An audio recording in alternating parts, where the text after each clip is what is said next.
नमस्कार दोस्तों, मैं रजत सिंह हाजिर हूं आपके सामने अडॉप ऑफ नॉलेज के प्लेटफॉर्म पर। और यही टॉपिक फिर से लेकर के पॉलिटिक्स की अगली क्लास लेकर के हम लोग हिस्टोरिकल बैकग्राउंड पढ़ रहे थे। किसका? कॉन्स्टिट्यूशन का। ठीक है, तो उस हिस्टोरिकल बैकग्राउंड में हम कई सारे एक्ट को कंप्लीट करते हुए आ गए हैं। कंपनी की एस्टेब्लिशमेंट कर चुके हैं 1600 में। उसके बाद किस तरीके से करनाल का नादिर शाह का अटैक होता है और अब अहमद शाह अब्दाली से किस तरीके से कह सकते हैं कि जो सेंट्रल गवर्नमेंट होती है वो कमजोर होती है, जिसका फायदा कौन उठाएगा? जिसका फायदा जाहिर सी बात है कि फॉरेनर्स उठाएंगे या जो विदेशी शक्तियां आई हैं वो उठाएंगी। और वो डिवाइड एंड रूल का फॉलो करते हैं और फिर भारत में अपना कह सकते हैं स्थापना कर सकते हैं अपनी ताकत का। लेकिन फिर उसके बाद यहाँ पे करप्शन देखने को मिलता है कंपनी में। करप्शन से होता ये है कि ये दिवालिया हो जाते हैं, मैडम के पास जाते हैं, उनसे कहते हैं कि मैडम मुझे लोन चाहिए। उसके एवज में जो क्राउन होते हैं, जो क्वीन होती हैं, वो क्या करती हैं? कंपनी पर रेगुलेशन लगाने का काम करती हैं। और पहला रेगुलेटिंग एक्ट हमने पढ़ा 1773। उसके बाद अमेंडमेंट एक्ट 2 आए थे, अमेंडमेंट एक्ट ऑफ सेटलमेंट जिसको कहते हैं 1781, और पिट्स इंडिया जिसमें द्वैत शासन को हमने देखा कि बोर्ड ऑफ कंट्रोल और बोर्ड ऑफ डायरेक्टर का स्थापना की गई थी। ये दोनों अमेंडमेंट एक्ट थे। और फिर चूंकि 20 साल बाद का अगला एक्ट आना था तो 1773 के 20 वर्ष बाद 1793 में एक्ट आएगा। फिर 20 वर्ष बाद 1813 का एक्ट हमने देखा। फिर 20 वर्ष बाद 1833 का एक्ट देखा। तो जो सेंट्रलाइजेशन 1773 में कंपनी ने अपनी स्थापना की थी, जो सेंट्रलाइजेशन की शुरुआत की थी, वो अपने सर्वोच्च शिखर पर पहुंचती है कब? 1833 के एक्ट में। और फिर हमने देखा 1853 का एक्ट, और 53 के एक्ट के बाद हमने कल बात की थी 1857 का रिवोल्ट होता है। भारत दो चीजों को लेकर के बहुत सेंसिटिव है, एक लैंड और एक रिलीजन। मिशनरी भेज करके इन्होंने रिलीजन में भी हस्तक्षेप किया। और लैंड से किस तरीके से? तो हड़प नीति डलहौजी की आई थी, उसने क्या किया? 1857 की क्रांति में आग का काम किया था। ठीक है, इसी रिवोल्ट ऑफ 1857 के साथ में एक काम होता है। कहने को चीजें बदलती हैं लेकिन वास्तव में बदलता कुछ भी नहीं। क्वीन शासन कर रही थी, पहले की व्यवस्था बता रहा हूं। ठीक है, क्वीन शासन कर रही थी ईस्ट इंडिया कंपनी के द्वारा। ईस्ट इंडिया कंपनी में तीन चीजें थी। कौन सी? एक तो थे governor general of India and it's council, और एक थी बोर्ड ऑफ डायरेक्टर, और एक थी बोर्ड ऑफ कंट्रोल। डायरेक्टर क्या करते हैं? ये कंपनी के जो कॉमर्शियल वर्क होते हैं उनको देखते हैं। और बोर्ड ऑफ कंट्रोल क्या करते हैं? जो कंपनी के कह सकते हैं पॉलिटिकल वर्क होते हैं उन पर नियंत्रण कौन रखता है? बोर्ड ऑफ कंट्रोल होते हैं। और विधायिका विधि वगैरह बनाने का काम, लेजिस्लेटिव वर्क और उसको एग्जीक्यूट करने का भी काम किसके पास था? तो वो था गवर्नर जनरल एंड काउंसिल के पास। लेकिन इसी बीच में ये प्रश्न कब तक चलता है? जब तक ईस्ट इंडिया कंपनी रहती है। अब जब यहां पर होता है 1857 का रिवोल्ट, तो इस 1857 के रिवोल्ट से होगा क्या? तो ये जो ईस्ट इंडिया कंपनी बीच में थी ये कट हो जाएगी। अब सीधे सीधे राज कौन करेगा? क्वीन राज करेंगी। किसके द्वारा? तो ये राज करेंगी, इन्होंने बताई, इंडियन सेक्रेटरी। ठीक, क्या बनाया? Indian secretary. ठीक है, अर्थात अब जो शासन होगा वो सेक्रेटरी ऑफ स्टेट के द्वारा होगा। ठीक है, और इनकी अपनी एक काउंसिल होगी। इस काउंसिल में कितने सदस्य होंगे? इस काउंसिल में सदस्यों की संख्या होगी 15, जिसमें से 8 कौन नियुक्त करेगा? ईस्ट इंडिया कंपनी से ही आएंगे। और 7 की नियुक्त कौन करेगा? तो 7 की नियुक्ति क्वीन करेंगी। और इसके साथ साथ यहां पर जो governor general of India and council थी, इसको बदल करके क्या कर दिया गया? वायसराय कर दिया गया। बाकी कोई चेंजेस नहीं होता है 1858 के एक्ट में। ठीक है, अर्थात दिखावे का काम किया गया, यानी कि जो कंपनी का शासन था वो कंपनी का शासन समाप्त हो गया। अब शासन किसके हाथ में आ गया? ब्रिटिश गवर्नमेंट के हाथ में आ गया। और यहां पर एक नया पद सृजित किया गया इंडियन सेक्रेटरीट का। ये पार्लियामेंट में ही बैठे थे और पार्लियामेंट में बैठा हुआ व्यक्ति भारत के लिए नियम कानून बनाएगा। और यहां पर इनकी मदद के लिए काउंसिल बनाई गई जिसमें 15 सदस्य होते थे। 8 सदस्य ईस्ट इंडिया कंपनी के और 7 क्वीन होती थी। इसके अलावा जो यहां पर गवर्नर जनरल ऑफ इंडिया था उसको बदल करके कौन आ गए? वायसराय आ गए। ठीक है, तो यह होता है भारत शासन अधिनियम 1858।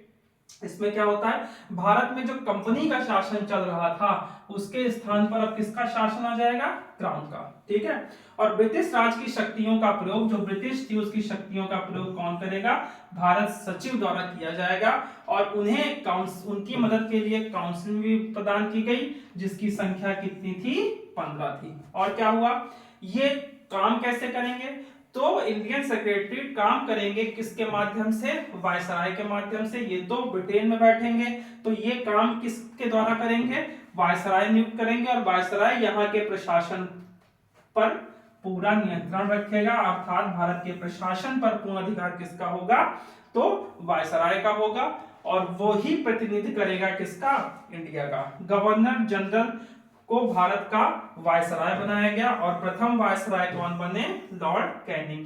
और नियंत्रण बोर्ड और निदेशक मंडल को पूर्ण रूप से समाप्त कर दिया गया, किसमें, भारत सरकार अधिनियम 1858 में। ठीक है, इसके बाद क्या होता है, इसके बाद आता है एक एक्ट 1861 का एक्ट। इसमें क्या होता है, इसने वायसराय की जो कार्यकारिणी और विधायी परिषद जैसी संस्थाओं में भारतीय प्रतिनिधित्व की शुरुआत की। लेकिन ये जो थे, ये कैसे थे, ये गैर अधिकारी अर्थात नॉन ऑफिशियल सदस्यों की नियुक्ति की थी, जिसमें सरनसाचा और कह सकते हैं कि पटियाला के राजा और इन तीन लोगों की नियुक्ति की। ठीक है, इसमें 1861 के एक्ट में। इसके अलावा 1861 के एक्ट में विभागीय प्रणाली की शुरुआत होगी, जिसको हम पोर्टफोलियो कहते हैं। इसके साथ साथ अध्यादेश जारी करने की भी पावर कहां से आई, भारतीय परिषद अधिनियम 1861 से। ठीक है, इसमें केंद्र और प्रांतों में विधान परिषदों की स्थापना की गई। और क्या किया गया,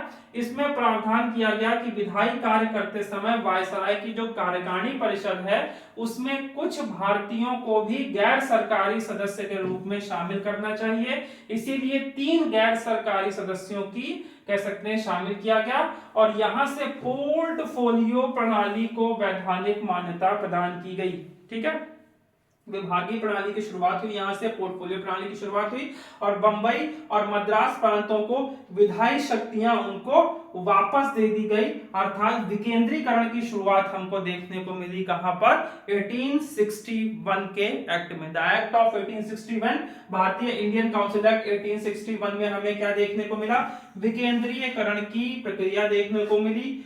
जो 1853 में विधायी कार्यों की शक्तियां छीन ली गई थी, किससे छीन ली गई थी, मद्रास और बॉम्बे प्रेसिडेंसी से, वो उनको वापस दी गई। और डिसेंट्रलाइजेशन अर्थात विकेंद्रीकरण की प्रक्रिया शुरुआत होती है किसमें, भारतीय परिषद अधिनियम 1858 में। उसके बाद क्या होता है, उसके बाद कांग्रेस की स्थापना होती है 1861 से। होता यह है कि यहां पर 1861 के बाद बहुत सारे लोग एजुकेशन के महत्व को समझते हैं, लोग एजुकेशन प्राप्त करने लगते हैं। ठीक है, मैकाले की शिक्षा नीति आ ही चुकी थी, इंग्लिश को लोग समझना शुरू हो जाते हैं। इंग्लिश को समझना शुरू होने के साथ साथ लोग बाहर विदेशों में पढ़ने जाते हैं, कोई बैरिस्टर, कोई एडवोकेट, अलग अलग एजुकेशन लेकर के आता है। तो जब आप नॉलेज प्राप्त कर लेते हैं तो आपको चीजें समझ में आने लगती हैं। तो अंग्रेजों के जो जो हथकंडे थे, जो जो काम थे, ये सारे काम आम लोगों को समझ में आने लगे। फिर वो क्या करते हैं, इकट्ठा होते हैं, और 1885 में 28 दिसंबर 1885 को कांग्रेस की स्थापना होती है। अब ये कांग्रेस की स्थापना होने के बाद क्या होगा, कांग्रेस जब आप हिस्ट्री पढ़ेंगे तो आप देखेंगे कि कांग्रेस में सबसे पहले उदारवादी लोग आए थे। उदारवादी लोग क्या थे, ये प्रेयर और पिटीशन पर ज्यादा महत्व देते थे। अब ये क्या होते थे, लीगल प्रश्नों का लीगल जवाब देते थे, और ये प्रेयर पिटीशन के द्वारा अपनी मांगे रखेंगे, किसके पास रखेंगे, ब्रिटिश गवर्नमेंट के पास रखेंगे, जिससे अगला जो अगर कोई काउंसिल एक्ट आता है उसमें इनकी मांगों को रखा जाए। इसीलिए इन्होंने जो जो डिमांड की थी उनको ध्यान में रखते हुए 1885 के बाद भारत परिषद अधिनियम इंडियन काउंसिल एक्ट 1892 प्रचलन में आता है। इसमें क्या होता है, इसमें केंद्रीय और प्रांतीय विषयों को में गैर सरकारी सदस्यों की संख्या बढ़ाई गई। ठीक है, और क्या हुआ, यहां पर इनडायरेक्ट इलेक्शन, अप्रत्यक्ष चुनाव की शुरुआत हुई। ठीक है, और क्या हुआ, विधान परिषद का जो आकार था उसको भी बढ़ाया गया। ठीक है, और विधान परिषदों में जो व्यक्ति होते थे उनको क्या हुआ, बजट पर चर्चा करने और कार्यपालिका में प्रश्न पूछने का अधिकार भी उनको प्रदान किया गया। इसके साथ क्या हुआ, प्रांतीय विधान परिषद में गवर्नर को जिला परिषद, नगरपालिका, व्यापार संघ, जमींदार और चैंबर्स ऑफ कॉमर्स की सिफारिश पर गैर सरकारी सदस्यों की नियुक्ति होने लगी, अर्थात इनडायरेक्ट इलेक्शन हुआ। ठीक है, इनडायरेक्ट इलेक्शन क्यों कह रहे हैं, क्योंकि सबसे पहली बात तो इसमें नॉमिनेशन होता था और बहुत ज्यादा लोग यहाँ पर अभी भी वोट से वंचित थे। ठीक है, तो इनडायरेक्ट इलेक्शन हुआ और यहाँ पर क्या हुआ कि जो गैर सरकारी सदस्य थे उनकी संख्या को बढ़ाया गया। ठीक है, ऐसी डिमांड किसने की थी। इसके बाद क्या होता है, इसके बाद होता है पार्टीशन। ठीक है, क्या होता है इसके बाद, एक मिनट,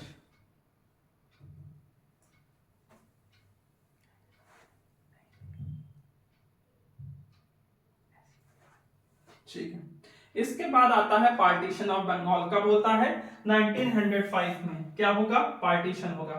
पार्टीशन से एक चीज निकल के आएगी, क्या आएगी, पार्टीशन क्यों हुआ, क्योंकि अब यहां पर एक चीज और होती है कि ये लोग जान गए थे कि नेशनलिज्म की भावना पैदा हो रही है किसके अंदर, यहाँ के लोगों के अंदर। तो नेशनलिज्म की भावना पैदा हो रही है तो किया क्या जाए, फिर वही चीज, पुरानी चीज, क्या, डिवाइड एंड रूल। पहले स्टेट स्टेट को लड़वाते थे, अब क्या करेंगे, यहाँ पर ये कहेंगे कि भैया मैं पार्टीशन कर रहा हूँ, क्यों, क्योंकि प्रशासनिक रूप से हमें समस्या है। लेकिन जब जनसंख्या के आधार पर देखा जाए तो बंगाल में मुस्लिम कम्युनिटी ज्यादा थी और वो मुस्लिम कम्युनिटी, और जो वेस्ट बंगाल थी उसमें क्या थी, हिंदू कम्युनिटी ज्यादा थी। तो ये एक तरीके से डिवाइड करने का प्रयास किया गया। क्यों, क्योंकि वही डिवाइड एंड रूल। भाई, मैंने कहानी बताई थी ना कि एक घर में दो भाई थे, फिर मैं पहुंचा, मैं अंपायर ग्रुप, मैंने कहा मैं सब कुछ तुम लोगों के बीच लड़ाई शांत करवा दूंगा, अगर कोई समस्या हो तो मेरे पास आना। मैं अपना बोरिया बिस्तरा आके उनके घर में रहना शुरू कर दिया, उनके रिसोर्सेज को यूज करना शुरू कर दिया। वही डिवाइड एंड रूल की पॉलिसी। फिर इन्होंने अपने आप कहा कि मैं इसीलिए यहाँ पर हूँ कि तुम दोनों के बीच में लड़ाई ना हो, हिंदू मुस्लिम तुम लोगों के बीच में लड़ाई ना हो, इसीलिए मैं यहाँ पर हूँ। यही बीज बोया जाएगा कब, 1909 में, इंडियन काउंसिल एक्ट 1909 में। जो पेड़ कब बनेगा, जो पेड़ बनेगा कब, ये बनेगा 1940 में, जब मुस्लिम लीग मांग करेगी, कह सकते हैं कि दो देशों की, और फिर ये पूरी तरीके से परिपक्व कब होती है पेड़, 1947 में, जब भारत और पाकिस्तान का विभाजन होता है। तो एक बीज बोया था जिसका परिणाम 1947 में हम देखेंगे।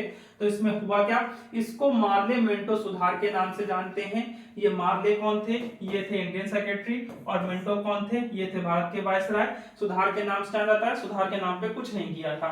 यहाँ पर क्या हुआ, विधान परिषदों के लिए प्रत्यक्ष चुनाव की बात की गई और लोकप्रिय तत्व को प्रस्तुत करने का पहला प्रयास था, और इसने केंद्रीय विधान परिषद का नाम बदल करके इंपीरियल विधान परिषद कर दिया गया। केंद्रीय विधान परिषद के सदस्यों की संख्या जो इससे पहले बढ़ाई गई थी 16, उससे बढ़ा करके कितनी कर दी गई, 60 कर दी गई। और यहाँ पर पृथक निर्वाचन की अवधारणा सामने आई। क्वेश्चन आएगा, पृथक निर्वाचन मंडल किस काउंसिल एक्ट में है, तो 1909 काउंसिल एक्ट में आया। इसमें क्या हुआ, मुसलमानों को सांप्रदायिक प्रतिनिधित्व की प्रणाली शुरुआत हुई, अर्थात जहां पर भी मुस्लिम कम्युनिटी ज्यादा होगी वहां पर जो भी काउंसिल लड़ेगा, जो भी लड़ेगा वो कौन लड़ेगा, मुस्लिम लड़ेगा। और वोट कौन देंगे उसको, वोट भी कौन देंगे, मुस्लिम देंगे। इस प्रकार सांप्रदायिक प्रतिनिधित्व की प्रणाली शुरुआत हुई किसमें, 1909 में। और साथ ही साथ वायसराय की एग्जीक्यूटिव काउंसिल, ठीक है, लेजिस्लेटिव काउंसिल नहीं कह रहा हूं, एग्जीक्यूटिव काउंसिल। एग्जीक्यूटिव काउंसिल में पहली बार एक भारतीय सदस्य सत्येंद्र प्रसाद सिन्हा को विधि सदस्य के रूप में मान्यता मिली या नियुक्त किया गया। किसको, सत्येंद्र प्रसाद सिन्हा को विधि सदस्य के रूप में, किसमें, इंडियन काउंसिल एक्ट 1909। इसके बाद क्या हुआ, इसके बाद होता है भारतीय राजनीति में महात्मा गांधी की एंट्री। भारत को स्वतंत्र कराने में सबका अहम योगदान है, केवल महात्मा गांधी नहीं बल्कि सभी का है। लेकिन होता क्या है कि मेन इंपॉर्टेंट व्यक्ति वो हो जाता है जो आपके लिए रोड मैप तैयार करता है ना। तो वो रोड मैप किसने तैयार किया, महात्मा गांधी ने तैयार किया। महात्मा गांधी ने क्या किया कि सबसे पहले उन्होंने कहा कि आप पहले डोमिनियन स्टेट की मांग कीजिए, ठीक है, उसके बाद स्वतंत्रता की मांग कीजिए। जैसे अब आपको गाड़ी लेनी है तो पापा से कहेंगे, पापा पापा मुझे गाड़ी दिला दो, पुरानी गाड़ी है बिक रही है मुझे दिला दो। पापा क्या कहेंगे, मैं पुरानी गाड़ी देने की क्या जरूरत, लेनी है तो नई गाड़ी दो, है ना। तो वैसी चीजें हैं कि यहाँ पर पहले डोमिनियन स्टेट की मांग की जाएगी, गांधी ने कहा, उसके बाद आप क्या करिए, उसके बाद आप स्वतंत्रता की मांग करिए। ठीक है, अब वो होगा क्या, तो सबसे पहले जब ये आते हैं तो ये प्रथम विश्व युद्ध छिड़ चुका होता है 1914 से 1918 के बीच में, और इसी बीच में गांधी आकर के कहते हैं कि ठीक है, हमें ब्रिटेन चूंकि सही के रास्ते पर है, सही पक्ष की तरफ है, तो हमें उसका सपोर्ट करने में हर्ज नहीं करना चाहिए। लेकिन यही बहुत बड़ी गलती हो गई थी, इसका इन्हों महात्मा गांधी को यूज करना चाहिए था। लेकिन फिर इस वॉर के बाद आता है भारत सरकार अधिनियम 1919, यहां पर जो डिमांड रखी जाती है उनमें से किसी भी डिमांड को नहीं मानते हैं ये, और तब महात्मा गांधी की आंखें खुलती हैं। ठीक है, तो इस अधिनियम को मॉन्टेग्यू चेम्सफोर्ड सुधार बोला जाता है। यहाँ पर सेम वैसे ही मॉन्टेग्यू कौन है, तो मॉन्टेग्यू है कौन, इंडियन सेक्रेटरी, और ये चेम्सफोर्ड कौन है, चेम्सफोर्ड हैं आपके वायसराय। ठीक है, इसको सुधार के नाम से, मॉन्टेग्यू चेम्सफोर्ड सुधार के नाम से भी जाना जाता है। केंद्रीय विषयों को यहाँ पर सीमांकित कर दिया गया और उन्हें प्रांतीय विषयों से अलग कर दिया गया। कहने का मतलब ये है कि यहाँ पर द्वैध शासन की शुरुआत होगी। यहाँ पर जो मुद्दे हैं उनको दो भागों में बांट दिया गया। किसमें किसमें में, एक हो गया केंद्रीय विषय, एक हो गया कह सकते हैं प्रांतीय विषय। लेकिन प्रांतीय विषयों को भी दो भागों में बांटा गया, एक कहा गया आपका हस्तांतरित विषय, एक कहा गया आरक्षित विषय। ठीक है, हस्तांतरित विषय में ऐसे विषय रखे गए हैं जिनकी कोई बहुत ज्यादा इंपॉर्टेंस नहीं हो, और आरक्षित विषय कुल मिला के जो मेन मुद्दे थे वो governor general of India viceroy ने अपने हाथ में रखे, और जो छोटे मोटी चीजें थी वो उन्होंने यहाँ पर भारतीय के हाथ में दी, लेकिन भारतीय के हाथ में पहली बार दी। तो द्वैध शासन प्रणाली के अंतर्गत प्रांतीय विषयों को भी उन्होंने कितने भागों में बांटा, दो भागों में बांटा, एक किया हस्तांतरित विषय और एक किया आरक्षित विषय। आरक्षित विषयों पर राज्यपाल विधान परिषद के प्रति उत्तरदायी नहीं था, अर्थात कुल मिला के ये समझिए कि जो आरक्षित विषय थे वो भी अभी किसके हाथ में थे, वायसराय के हाथ में थे। अर्थात केंद्रीयकरण की जो बात यहाँ पर, डिसेंट्रलाइजेशन तो शुरू होता है लेकिन पावर अभी भी किसने अपने हाथ में लेके रखी थी, वो लेके रखी थी वायसराय ने। और इस अधिनियम में पहली बार केंद्र में द्विसदनीय व्यवस्था देखने को मिली, जैसे आज देखने को मिलती है अपर हाउस लोअर हाउस, तो ये पहली कब देखने को मिली, 1919 में। और विधानसभा में 140 सदस्य और विधान परिषद में कितने सदस्य जोड़े गए, 60 सदस्य। ठीक है, और प्रत्यक्ष चुनाव हुए। ये प्रत्यक्ष चुनाव में कहते हैं उस समय की कुल जनसंख्या का लगभग 2.8% लोग ने ही चुनाव दिया था। अधिनियम में यह भी प्रावधान किया गया था कि वायसराय की कार्यकारिणी परिषद के 6 सदस्यों में से 3 कमांडर चीफ को छोड़ करके वो कौन होंगे, भारतीय होंगे। और यहाँ पर पहली बार लोक सेवा आयोग की स्थापना का प्रावधान किया गया था, किसमें, 1919 के एक्ट में। ठीक है, चलते हैं आगे। इसके बाद क्या होगा, इसके बाद साइमन कमीशन आता है। साइमन कमीशन क्या आता है, हुआ ये था कि 1919 के एक्ट के बाद कि 1919 का एक्ट किस प्रकार से काम कर रहा है उसको रिव्यू करने के लिए साइमन साहब आएंगे। ठीक है, साइमन कमीशन गठित होगा। तो होना तो ये 2029 में था, लेकिन 2 साल पहले ही आ जाते हैं। ठीक है, 2 साल पहले आ जाते हैं। क्यों, क्योंकि बीच में हम लोग जानते हैं कि महात्मा गांधी जी असहयोग आंदोलन जैसे कई आंदोलन शुरुआत कर सकते हैं, नेशनलिस्ट राष्ट्रवाद की भावना जागृत हो रही थी लोगों के अंदर। इन सब चीजों को लेकर के 2 साल पहले ही साइमन कमीशन आ जाता है। और साइमन कमीशन की सबसे अच्छी चीज यही थी कि इसमें कोई भी एक भारतीय नहीं था। जिन पर यह कानून लागू किया जा रहा है उन्हीं को इस कानून शामिल नहीं किया जा रहा है, ये बताने के लिए कि यह कानून उनके लिए बेहतर है कि नहीं। इसी का विरोध करने के लिए साइमन कमीशन का विरोध होता है, साइमन बैग के नारे लगते हैं। ठीक है, और उसके बाद फिर क्या आता है, भारत सरकार अधिनियम 1935।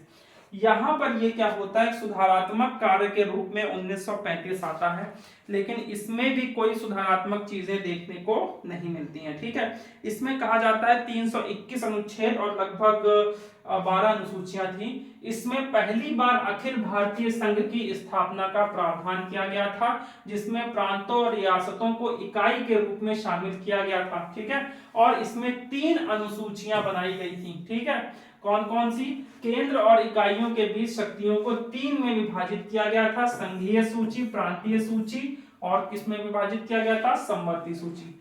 संघीय सूची में लगभग कितने थे, 59 विषय थे, अर्थात इस पर कानून बनाने का अधिकार संघ को था। प्रांतों में कितने थे, 54 विषय थे, अर्थात इसमें जो कानून बनाने का अधिकार किसको प्राप्त था, प्रांत को प्राप्त था। और जिसमें दोनों को प्राप्त था वो कौन से थे, समवर्ती सूची थी, जिसमें कितने से 36 विषय थे। और जो अवशिष्ट शक्तियां थी, जो बची हुई शक्तियां थी, वो किसके पास प्राप्त थी, गवर्नर जनरल या वायसराय के पास निहित थी। इस अधिनियम ने प्रांतों में द्वैध शासन को समाप्त कर दिया और प्रांतीय स्वायत्तता की शुरुआत की। इसमें केंद्र में द्वैध शासन को अपनाने का प्रावधान किया गया।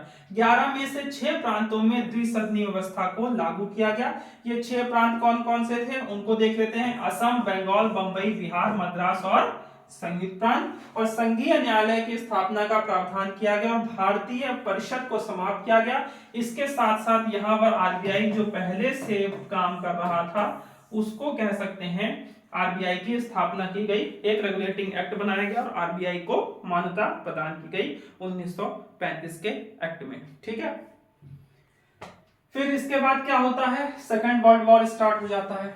ठीक है, कब से स्टार्ट हो जाता है, 1939 से। इसके साथ साथ हिटलर तो आ ही चुके थे। ठीक है, हिटलर क्या करते हैं, हिटलर यहाँ पर बैटल ऑफ ब्रिटेन स्टैब्लिश कर देते हैं 1940 के बीच में। इसका परिणाम क्या होता है, अब इनको यहाँ पर सीधी सी बात है, मनी चाहिए। ठीक है ना, पैसा तो चाहिए ही चाहिए, बिना पैसे के, क्योंकि अगर ये वॉर हो रहा है तो वॉर में पैसा तो लगेगा ही। ठीक है, मैन चाहिए, है ना, आदमी भी चाहिए। तो मनी, मैन, इन सब चीजों के लिए ये इंडिया की तरफ आते हैं और इंडिया से कहते हैं कि आप मुझे क्या करिए, सेकेंड वर्ल्ड वॉर में मदद करिए, फिर उसके बाद हम आपको स्वतंत्रता प्रदान करेंगे। ये बात कौन कहते हैं, लॉर्ड लिथगो। और आता है अगस्त ऑफर, कौन लेके आता है, लॉर्ड लिथगो लेकर के आते हैं। ठीक है, वायसराय होते हैं इंडिया को। इस प्रस्ताव में वायसराय की कार्यकारिणी परिषद में भारतीयों की संख्या बढ़ाने का प्रावधान किया गया था और इसके अलावा युद्ध के बाद भारत को डोमिनियन स्टेट देने का भी वादा किया गया था। इस प्रस्ताव में अल्पसंख्यकों की भावनाओं को भी महत्व देने का बात किया गया था और भारतीय नागरिकों को अपना संविधान बनाने की आजादी देने का प्रावधान किया गया था। अर्थात भारत अभी तक जो कुछ मांग कर रहा था वो सारी मांग को पूरी करने की बात यही करते हैं अगस्त प्रस्ताव में लॉर्ड लिथगो। लेकिन उसके एवज में आपको सेकेंड वर्ल्ड वॉर में हमारी मदद करनी पड़ेगी। भारत मदद करता है लेकिन होता कुछ नहीं है। उसी के साथ साथ 1940 में यहाँ पर क्या होता है, मुस्लिम लीग ने अपना एक प्रस्ताव पारित किया जिसके उसने जो भारत महाद्वीप था उसमें जो मुस्लिम बहुल क्षेत्र थे उनकी आजादी की मांग की। ठीक है, 23 मार्च 1940 को अखिल भारतीय मुस्लिम लीग का लाहौर अधिवेशन पारित हुआ। इसमें बंगाल के मुख्यमंत्री फजलुल हक ने पेश किया और चौधरी खलील उस्मान ने इसको क्या किया, समर्थन प्रदान किया। इस प्रस्ताव में कुल मिला के यही बात थी कि जो भारत के उत्तर पश्चिम क्षेत्र है, पूर्वी क्षेत्र है, इसके अलावा ऐसे क्षेत्र जहां पर मुस्लिम बहुसंख्यक हैं उन्हें एक स्वतंत्र राज्य बनाने का दर्जा प्रदान किया जाए भारत से अलग। लेकिन इसका विरोध होता है और फिर उसके बाद क्या होता है, विरोध होने के बाद कुछ भी हासिल नहीं होता है और फिर इसी बीच में क्या होता है, द्वितीय विश्व युद्ध में जो सिंगापुर और रंगून होता है इनका पतन हो जाता है। सिंगापुर पर इतना अच्छा नियंत्रण था ब्रिटेन का कि ब्रिटेन कहता था कि 100 वर्षों तक भी अगर कुछ भी होगा तो हम सिंगापुर को कोई हमसे नहीं छीन सकता। लेकिन आजाद हिंद फौज, जापान कह सकते हैं, जापान भी इंपीरियलिज्म से प्रभावित था, साम्राज्यवाद से प्रभावित था और सुभाष चंद्र बोस क्या करते हैं कि जापान के साथ हाथ मिलाते हैं और यहां से जापान के साम्राज्यवाद की कहानी शुरू होती है और जापान सिंगापुर पर अपना स्थापित कर लेता है। इसके बाद वो रंगून पर भी बहुत ही प्रभावी स्थिति जमा लेता है। यह देख करके मंत्रिमंडल स्टेप क्या भेजा गया, क्रिप्स मिशन भेजा गया। क्यों, क्योंकि यहां से इसके बाद अगला कदम भारत हो सकता है। तो यहां से जो प्रधानमंत्री थे उनको चीजें बिगड़ती हुई दिखाई दी, इसीलिए उन्होंने क्रिप्स मिशन को भेजा। यहां पर क्या था, डोमिनियन स्टेट की जो स्थिति थी उसको स्पष्ट किया गया। क्रिप्स मिशन ने युद्ध के बाद जो डोमिनियन स्टेट के साथ एक नया भारतीय संघ बनाने का प्रस्ताव रखा जो ब्रिटेन और अन्य दूसरों लोगों के साथ भी जुड़ेगा। इसके अलावा संविधान सभा की बात की गई। लेकिन यहाँ पर एक समस्या आती है। क्या समस्या आती है, यहाँ पर वही कि हमको वो कहते हैं कि एक अलग राज्य चाहिए जिन्ना, और नेहरू बाकी लोग कहते हैं कि नहीं हमको अखंड भारत चाहिए, मतलब पूरा का पूरा भारत चाहिए, भारत का पार्टीशन नहीं होने देंगे, ये सारे विवाद होते हैं। तो ये सिंगल डोमिनियन स्टेट देने आए थे, लेकिन जब यहाँ पर आते हैं तो डबल की मांग हो रही होती है। इसके अलावा गांधी अलग नाराज हो जाते हैं। गांधी कहते हैं जब 1940 में आपने अगस्त ऑफर रखा था तो उसमें आपने कहा था कि जैसा आप बताएंगे हम वैसा ही करेंगे, लेकिन यहाँ पर आने के बाद आप क्या कर रहे हैं, कंडीशन रख रहे हैं कि नहीं सिंगल आपको डोमिनियन स्टेटस हम देंगे। अब इसी को लेकर के विवाद होता है और ये ट्रिप्स मिशन भी क्या हो जाता है, फेल हो जाता है। स्टैफोर्ड ट्रिप्स लेकर के आते हैं। इसके बाद क्या होता है, ये सारी नौटंकियों को देख करके अंग्रेजों की महात्मा गांधी शुरू करते हैं क्विट इंडिया मूवमेंट, क्योंकि एक साथ कई सारी चीजें हो रही थी। ठीक है, जापान भी भारत की तरफ बढ़ रहा था और ब्रिटेन कमजोर हो चुका था। ये सब देखते हुए क्या शुरुआत किया गांधी जी ने, क्विट इंडिया मूवमेंट, करो या मरो का नारा दिया और शुरू कर दिया क्विट इंडिया मूवमेंट। भारी नरसंहार होता है, मतलब गांधी जी भी कहते हैं कि अगर आपको स्वतंत्रता के लिए किसी को डंडा मारना पड़े तो मारो। ठीक, तो यहां पर क्या होता है कि उसके बाद क्विट इंडिया मूवमेंट होता है। क्विट इंडिया मूवमेंट के बाद शिमला समिट होता है, शिमला कॉन्फ्रेंस होती है 1945 में। इसका भी कोई विशेष परिणाम नहीं निकलता है। और फिर उसके बाद कैबिनेट मिशन आता है। ठीक है, भारत में सत्ता हस्तांतरित करने के लिए 1946 में भेजा गया और एक उच्च स्तरीय ब्रिटिश प्रतिनिधिमंडल भेजा गया और फिर ब्रिटिश सरकार की शक्तियों को भारतीय सरकार को सौंपने की योजना बनाई गई और कैबिनेट मिशन को 22 जनवरी 1946 को भेजने का फैसला किया गया। इस मिशन में 3 ब्रिटिश कैबिनेट सदस्य शामिल थे। कौन थे, पेंटिक लॉरेंस भारत के राज्य सचिव, स्टैफोर्ड क्रिप्स और नौवहन विभाग के प्रथम लॉर्ड पी अलेक्जेंडर। इस मिशन ने भारतीय की एकता को मजबूत करने के लिए कई सिफारिश की थी। इस मिशन ने सांप्रदायिक दंगों को रोकने के लिए हिंदू मुस्लिम के बीच सत्ता साझेदारी की योजना बनाई थी और इसी के साथ साथ ब्रिटेन में भी सरकार पलट जाती है और चर्चिल जी के चले जाते हैं और फिर जो नई गवर्नमेंट आती है वो भारत को की स्वतंत्रता का ऐलान करती है।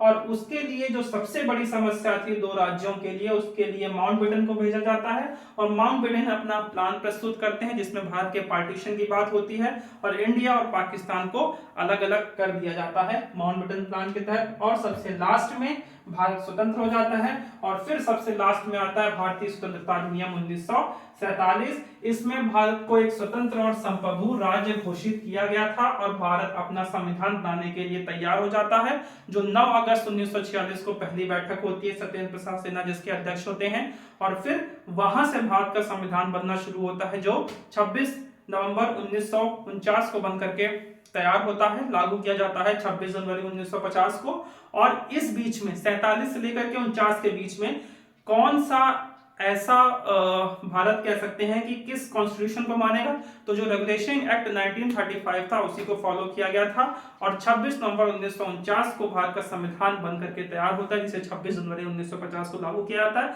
उसके विषय में कुछ विशिष्ट बातें अगले वीडियो पे करेंगे। आज के लिए इतना ही। तो ये हमने पूरा कह सकते हैं हिस्टोरिकल बैकग्राउंड पढ़ा इंडियन कॉन्स्टिट्यूशन का। तो अगले दिन हम पढ़ेंगे कितने इसमें इंपॉर्टेंट आर्टिकल्स हैं, भाग हैं और जो अनुसूचियां हैं उनको देखेंगे। ठीक है, तो अभी के लिए इतना ही। Thank you very much.